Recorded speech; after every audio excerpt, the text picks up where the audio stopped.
We're in Rosen Discrete Mathematics and its Applications, section 12.4 on circuit minimization. And here we study the four-variable Carnot map. Now, with four variables in our Boolean function, there in a Boolean table, there would be 16 rows. Now here we have 16 cells, 4 by 4. On our horizontal dimension, we'll apply y and z as our variables. And as in the three-variable map, they change complementation only once per literal for each adjacent row. So in that first one, first to second, we change the complementation of z to z bar. In the second one, we change the complementation of y to y bar. And in the third one, we change complementation of z bar back to z. And then we saw that this can wrap around so that the complementation of y changes from y bar back to y.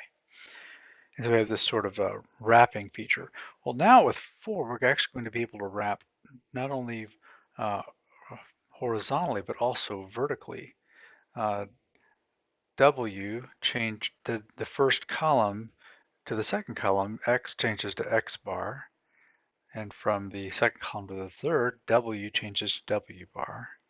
Third to the fourth, X bar changes back to X. And from the fourth back to the first, W bar changes back to W. So we have vertical wrapping and horizontal wrapping for the creation of groups. Let's look at some group examples. In this first one, we would have 1 in these shaded areas. So our grouping would wrap horizontally. In the second, if we had ones along this this row here, we'd have a grouping of size 4.